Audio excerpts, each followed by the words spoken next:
Magandang gabi po sa ating lahat. Isang napakasayang gabi sa muling pagbubukas po ng UNTB Cup. 11 season UNTB Cup. Naka 10 season na po tayo. Ngayon po ay papunta po tayo sa 11 season. Sa paglalaro po ng basketball, nakapagbibigay po tayo ng kasiyahan, nakakatulong pa tayo sa ating pong mga kapwa, kababayan, kapatid, kasambahay, at lahat-lahat mga kababayan po natin medyo nasa marginalized sector. At siyempre, pasasalamat po sa inyong lahat, lalong-lalo na po kay Kuya Daniel Rason sa pagbibigay po ng muling pagtitiwala sa akin at sa akin pong kasama si Assistant Commissioner Ed Cordero na ipagpatuloy ang pagpapalakad po ng UNTB Cup. Maraming pong salamat. Siyempre, pasasalamat din po kay Mr. Jerry Panghulan na siya po ang advisor namin po sa pagpapatakbo po ng UNTB Cup.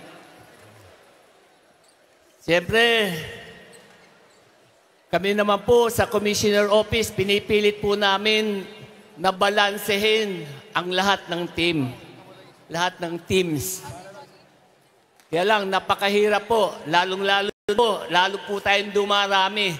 Kung naalala po ninyo, nung nag-umpisa po tayo, siguro 7 team lang po tayo.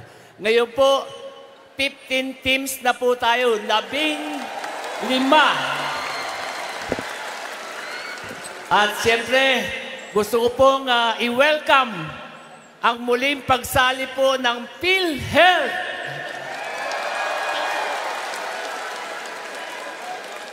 Of course, naragdagan po tayo ng isa pang team. Ang palakpakan po natin ang BJMP.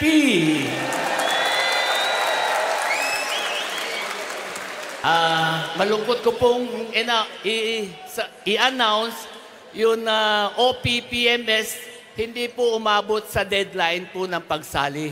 Kaya hindi po sila nakasali. Pero most welcome po sila sa susunod pong season.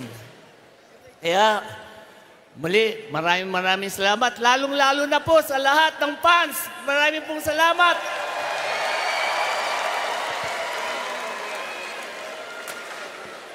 Pinangangako po namin, pagagandahin pa natin lalo ang ating pong UNTB Cup. At siyempre, gusto po natin palapakan si Justice Maidas Marquez. Kasi bakit po? Original po yan. Mula sa Season 1. Ngayon nasa Season 11. Pero nandyan din po sa GSIS, si Bansali. Original din po yan. Marami po sa AFP, original, marami na po silang napanalunan na championship. Yan, marami na po silang natulungan sa kanila pong mga chosen organization. Kaya muli, sa inyong pong lahat, magkaisa po tayo, maglaro po tayo ng maayos para mapaganda po natin ang UNTB Cup. Salamat po, marami pong salamat. Mabuhay po tayong lahat.